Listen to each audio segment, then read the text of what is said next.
Okay, so let me share screen. Or slides. I don't know what that was. That was my husband coming home. Okay.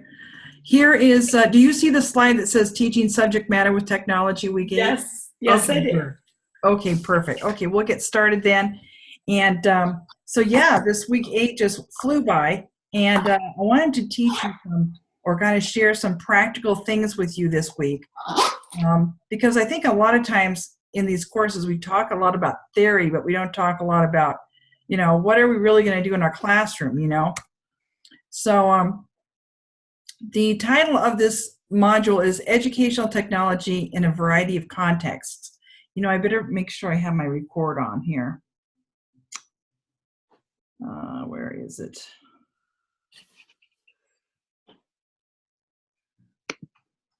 Stop recording, pause recording. I guess it is recording. Do you see? Oh, yeah. It says recording. Right? Yep. You see it on? Okay, good. So here's a bunch of different things, projects, or what do I say? Ways you can integrate technology into your lessons. And so I've listed a few that I've used that I think are really good. And I'm going to start with my favorite. My favorite is web quests. And web quests were invented by one of the professors that I had, Bernie Dodge. And he has a page of web quests. I don't know if you've ever used web quests. I'm clicking over to his page here. But it is different teachers have actually designed lessons that integrate websites. And so you can go to this place and you can actually find different web quests. You can do a search on science, math, whatever. And it's called the Web Quest Garden. And you can do a search and you can find all these kinds of web quests that are already made out for teachers, which is a great, it's a great resource for you. So I wanted to share that with you so that you'd be able to know about that resource. So what do you find on there? What? So yeah, so web quests. Let me for example, let me search for one. Say you're going to have a lesson on polar bears. So I'm going to put in polar bears under the search. Okay. And I'm going to search, and I'm going to see what kind of. Well, that just goes to Google, but right. You can. Here it is. Search the Web Quest database. So can you see the Web Garden search page here? Yes. So you can put, it says any of these words. Say I'm going to do a unit on polar bears. I don't know. And so you search. And here is a whole plethora of different lessons that different people have put together. Now, it says, yeah, this is way cool. Let me make this bigger for you. So here we have a whole bunch of different lessons that are already made up for you that you can use that have to do about polar bears. So if you click one of them, here's polar bear, what do you hear? Right. For science grades K2 that somebody shared. So you click on that, and then here it is. You got the whole lesson plan set for you.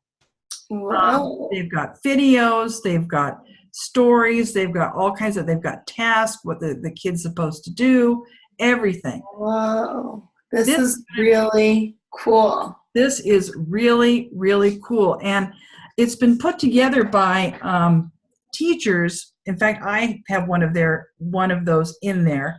It was part of my class, Bernie Dodge, to put one in there. I can't even remember what I put in there because it was so long ago. But it's a great way to get a whole bunch of different, lesson plans here, especially if you have a guest teacher and you need all the videos and everything right there, Yeah, because we have a whole unit on, there's nothing in our science book about it. It's about like the circulatory system, digestive system. There has to be something on there, right? Yeah, so if we just search, let's see, where's web search? Oh my gosh, it'd be so cool. I'm going to search circulatory system. That'd be so cool. And I'm just going to search. And here we go. Oh my gosh. A slew of them. And we've got them in different grade levels, 3 to 5, 6 to 8, 9 to 12, the whole thing. That's awesome. That's So this great. I'm is, going to look at this later. oh yeah. So be sure. I already wrote it down. Yeah. So this is something you can practically use, you know. You can, like tomorrow, you can pull one of these up and use it, and it's great. Right. So that's one of the resources that I wanted to share with you and with everyone. So cool. The other one, I'll do my next favorite. I'm not going in order, but virtual field trips. Okay, now this is way cool. All you need to do is get your kids these Google Glasses, and they can actually go to all different places in the world, and it looks like 3D, okay? It says bring your lessons to life. So I've shared with you this website so that you can, in fact, I'd love to do a class just in this. There's so much to it. And here's a picture of the Google Glasses right here. Can you see that? They're cardboard. And they actually have to have either an iPod or a phone. They put those that's what I did glasses paper on the first paper. Yeah, they put those in the cardboard, and then they can see different places just as if they're there. Cool. It's phenomenal. I've used this, and it's just blown the kids away. They don't want to stop learning. They want to keep finding it more places and more places and more things to explore. So this can be pretty much Google Expedition. Yeah. Here's one I have shared with you, eBlogger. I don't know if you've ever done eBlogger, but it's a way that you can create blogs and share blogs, and of course here it says you can earn money with blogs, but they're not going to do that. They're just going to do educational blogs. And so I like eBlogger a lot better than some of the other blogging programs, but it's pretty cool. Now they do have to sign in, and you do have to set guidelines, but it's pretty good. The other thing, of course, you've probably done before is shared Google Docs. Right. And, so I won't go over that. That's all we do. Oh my gosh. Oh, that's so good. They can share Google Docs. They can share all kinds of things. They can even share slides. If they're going to do a slide presentation, they can share slides. One thing that's good is to have a classroom Google site. And you can actually assign certain pages to certain kids so that you might have, or certain groups of kids. So you might have a Google site on science, and someone's going to do the circulatory system. A group is going to do the circulatory system, and they'll do a web page on that. Then another group is going to do a page on the respiratory system, et cetera, et cetera. Mm-hmm. So the whole thing is one site, and that's pretty phenomenal. Another one, I haven't used it, but I've heard of other teachers using it, is called ePals. And that's where you can actually have the kids have a pen pal that's somewhere else in the world. And so it's completely safe, I guess, right? Yeah, and it's supposed to be all safe and everything. And so that I just wanted to throw that out there as something new, you know. So what is this? Like, you can connect with, you mean, like, what does that mean? Yeah, you can have a pen pal. The kids sign up and they have a pen pal. They use their first name only. They could be from all over the world. And you connect with them. The kids can connect with them. And it's really kind of fun. Now, I have done connections with students in other ways with, I can't remember the app. They don't have that app anymore, but it was an old-fashioned app. And we communicated with students, I believe it was in Australia. Yes, it was Australia. Mm-hmm. And, but anyway, this is a modern one. I'll go on the next slide here. Put the learning goal first. Then integrate technology as a tool, but never as the focus of a lesson. And that's so important. I can't emphasize that enough. You don't just have a lesson on Google Glasses. You have a lesson on what they're going to do, and then the kids will kind of pick up how to use it, you know. And I know it kind of seems backwards, but kids are smarter than you think with technology, and you've got to stick to the learning goal. What is the purpose of them, you know, using this learning tool? One thing I've tried that's been very successful is doing cross-curricular projects. And I'm going to explain to you one of the projects that I did. I did an around the world project with the kids, and they were supposed to pick a destination that they wanted to go to in the world. This was about 5th and 6th grade, so it kind of went along with social studies. But I had them use an airplane app, and I had them figure out the price it would be for the airplane, the price it would be for the hotel for 3 nights, because they're going to go for a weekend, okay, for this destination, what kind of food they were going to eat. They'd have to look up what kind of food was served in that country. Then they figured out how long it would take to fly to that destination. So they all had to figure out how fast the airplane flew.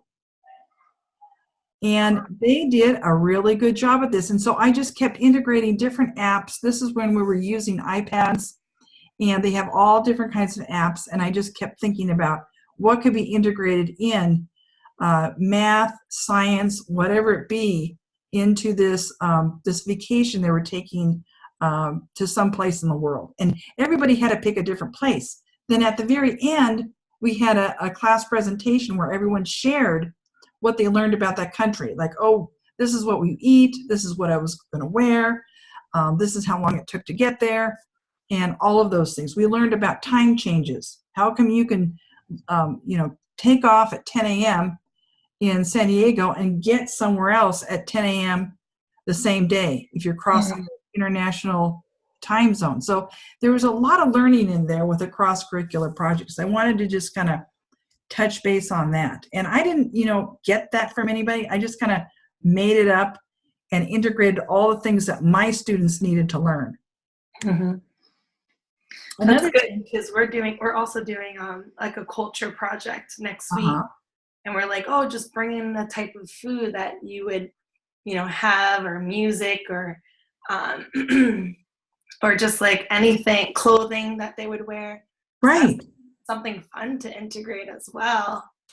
If we have more time, of course. But. Yeah, if you have enough time, you can integrate pictures. You can have them do a slideshow. They can integrate music from that place.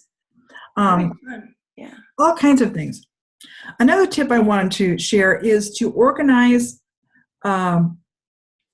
groups into roles. So many times we'll say, okay, we'll have like 3 or 4 people in a group, and they get in a group and they don't know what they're supposed to do.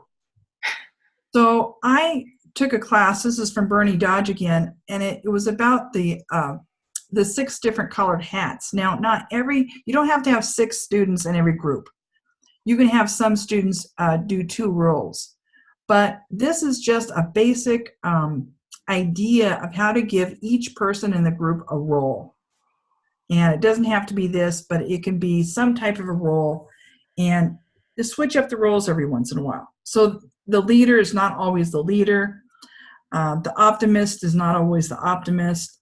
The pessimist is not always the pessimist.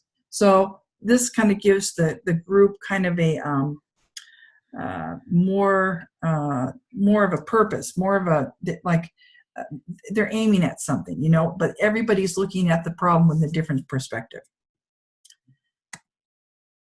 Set standards and expectations for use and care of devices. This is very important. Now I'm showing this picture of these kids who are really excited, and that's what happens. They get excited and they forget that the laptop is supposed to stay on the desk, that they're not supposed to carry the laptop when it's open, et cetera, et cetera. You know how it goes. Yeah.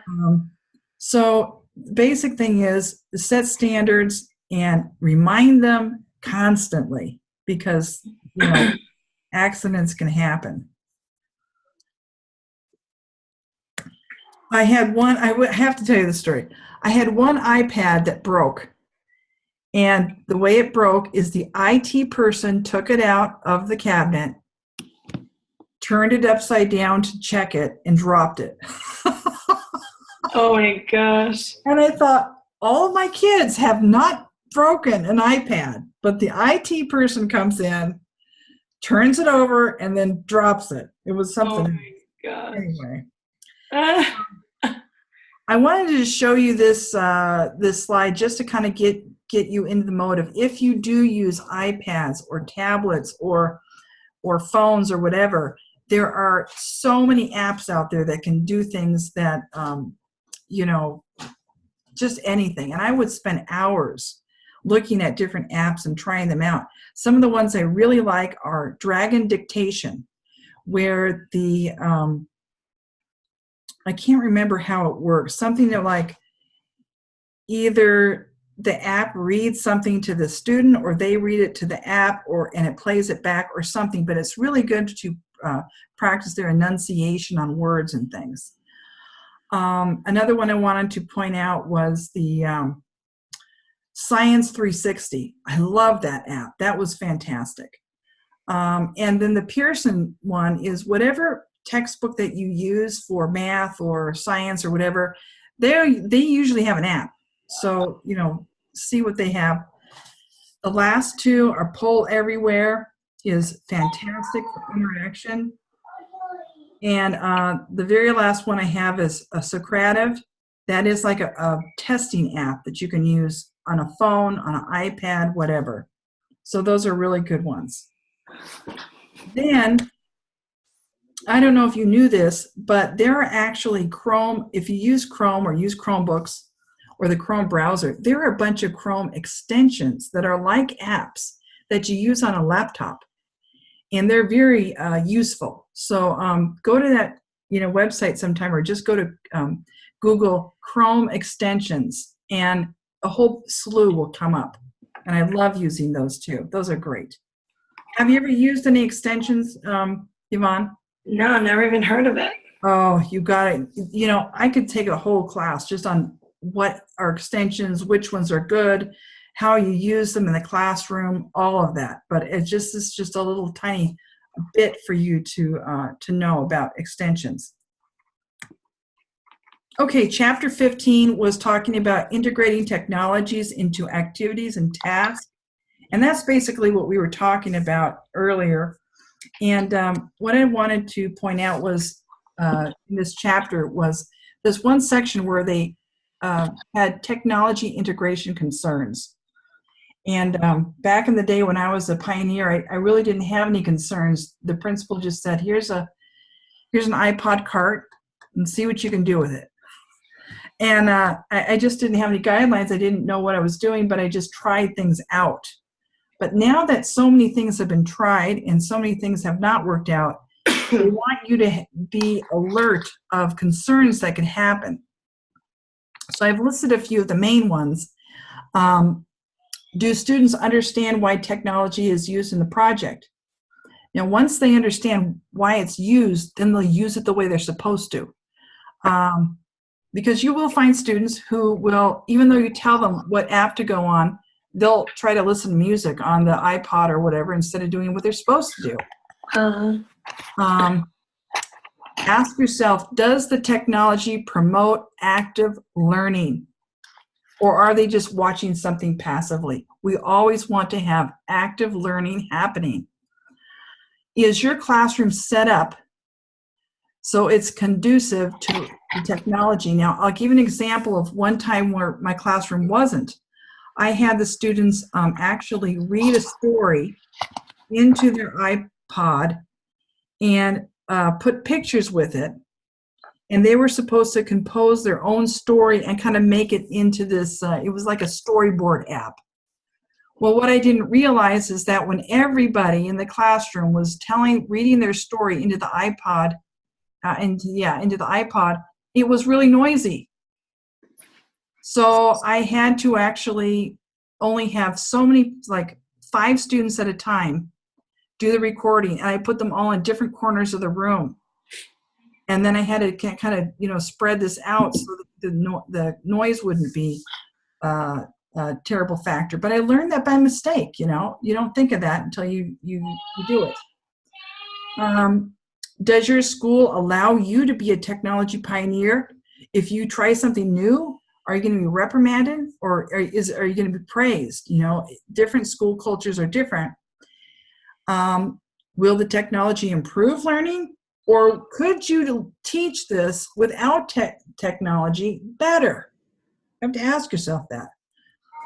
And that goes along with the other one. Will this technology improve the quality of instruction? So those are all things to think about, but don't let them scare you. I mean, I think that like those web quests list wouldn't happen unless there were courageous teachers that tried things out, put them together, and polished them up until they worked. Okay, chapter 16. Educational technology principles and examples in a variety of contexts. Well, I've tried to do that with you this presentation to kind of give you some examples of things I've done and ways you can integrate technology in a variety of contexts. But I often would ask myself this: how do I know which technology tools to use? You know, you plan your lessons and you think, okay, now how am I supposed to integrate technology? Well, one thing is you can ask other teachers what they've done.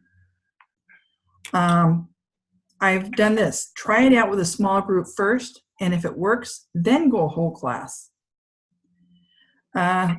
Search for technology tools that are collaborative in nature. I find that if a student is all by himself or herself trying to get something done with a computer and they don't have any help, they're not going to succeed. They kind of feed off each other and help each other, at least do pair work. Aim for higher level thinking projects where they're solving a problem, not just a one answer question. And the last one I put in there, because it was actually an award-winning title of a proposal that we put in for the, it's called, I'm trying to think of the name of the organization. It was like future technology users or something. Our school put in for this, and the title was "Be Producers Instead of Consumers of Informational Media." And so if you can get your kids to actually produce informational media, they'll learn a lot more than if they just watch it. You understand what I'm talking about? Mm-hmm. They make their own infomercials. If they make their own presentations on polar bears or whatever, when they put it together, they learn more. Okay, so you had a discussion. I don't know if you did your discussion yet. Did you do your discussion post yet, Yvonne? Yeah, I did it this afternoon. Okay, good. So it says here, from the article, which types of technology integration interest you the most and why? And what did you put for yours? I wrote, I think it was like educational games or something. Okay. Was that one of them? I think. Okay. And I wrote that how when you teach, I feel like students will learn if you have fun. Like not that they won't only learn if you have fun, but they learn even more if they're enjoying their time and having fun at the same time. So playing those games, like we play a lot of Review Jeopardy games, and although it can get, I feel like at some point it can get redundant, but just the way that you play it. But I try to like spice things up a little bit by saying like, okay, instead of this group is against this group, they'll play like against me, and so they love it. They think it's so much fun, and then they always, of course, win for some reason. Yeah. That's great. But yeah, I think that fun is really a good ingredient to mix into education. And adults like that too. They like to play a game or whatever. It's more enjoyable, and you're more apt to pay attention. That's for sure. Right. Very good. Yeah. I wanted to put this up here. The video that you watched about integrating technology talked about the SAMR model, SAMR. Whereas at the very bottom level, when you're just starting to integrate technology, you might just use technology as a substitution, but you won't use it like as a whole different type of interactive learning. You know what I mean? Like maybe you'll use the calculator on the computer instead of a calculator, a handheld calculator or something. And then augmentation. The tech acts as a direct tool substitute with functional improvements, such as just typing instead of writing. But where you really want to get up to is the transformation, where you've actually transformed what they're doing into a new redesign, like modification. Tech allows for a significant redesign. So instead of just, maybe writing a story on paper, they're not going to just type it on the computer. They're actually going to make a slideshow out of it with music and different voices and things like that. They're actually going to do something that is more than that, Same with redefinition. Tech allows for the creation of new tasks previously inconceivable. Maybe they're going to make an app, make their own app for that particular, subject matter or whatever it be. So those are things to think about, Which level would you say you're on, Yvonne, in some of your projects here? And it's okay to be in a little bit of both transformation and enhancement.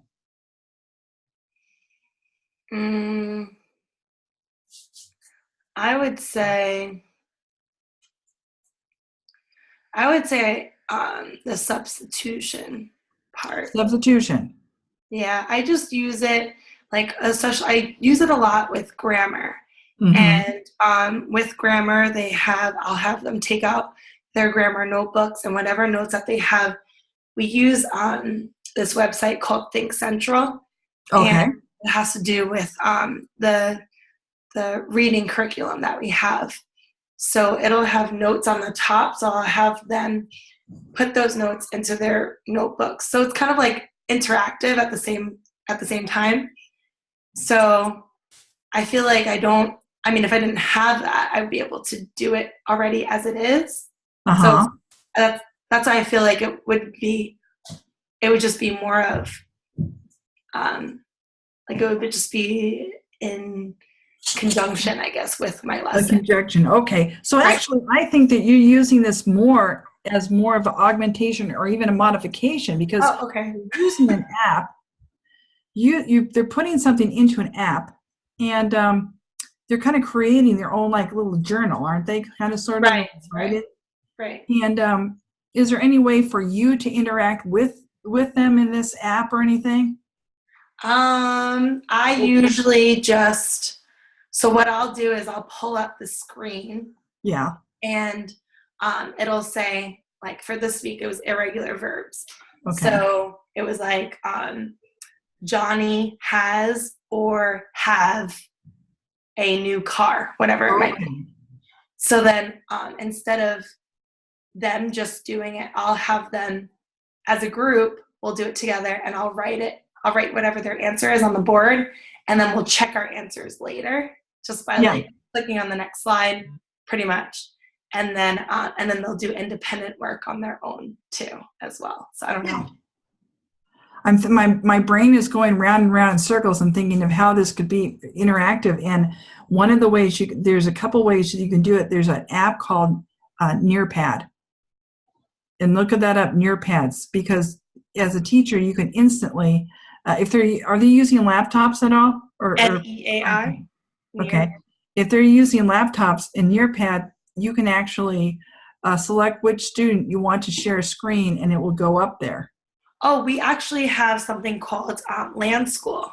Oh, Land School's like that. Okay. Right. Very similar. So whatever is on my screen, I can, or whatever's on somebody else's screen, I can just put on everyone's screen. That's perfect. See, that's perfect. That way they feel like, the student feels like, well, wait a minute, the teacher might share my screen. I got to really do this. Right. And it forces participation, which we like to do as teachers, don't we? Well, like we were talking about, lately for the past 2 or 3 weeks, our computers have just been kaput. It's been terrible.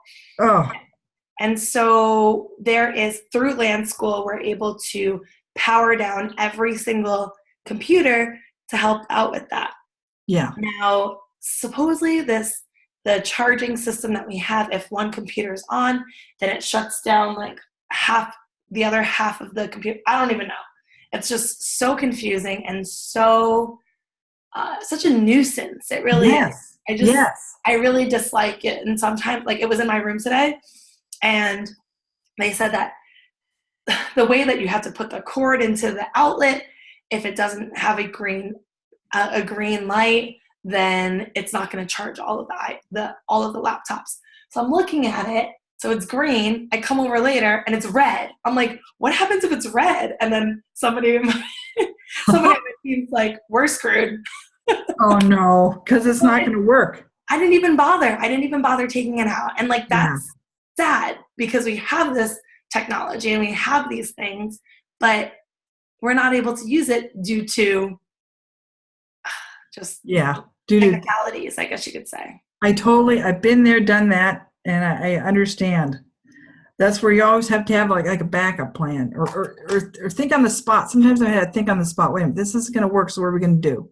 Right. Or I just don't use it. And I'm like, okay, well, I mean, this is just like additional things that we can do, integrating like the computers and whatnot. And like for me, I'm like, I have plenty to do. So I don't need to put computers, although it is beneficial for the students, but it's just so, I don't know. It's frustrating. One hint I have is, when you're having trouble, technically always report it to your IT team.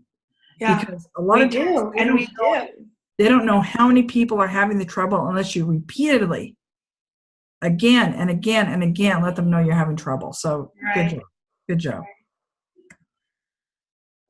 The reflective assignment is answer the survey questions and rate your achievement of the course learning outcomes. So that's up to you, and whatever you wanted to get out of this course, I hope you have been enlightened by maybe some new ideas and some different ways to integrate technology in your subject matter or in your grade level.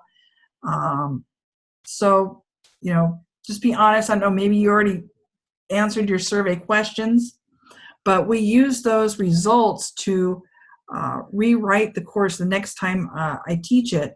I look at those results and say, hey, we got to learn more about this, or maybe we overcovered this or undercovered this, because at the United States University, we want the courses to be useful for you for what you're doing in your career. So that's what we aim to do. Okay, sounds good. All right. Any other questions or comments or things that I can help you with, or? Nope, not at all. But if you want, should we stop the recording though? Let's stop the recording here. Let me do the stop here.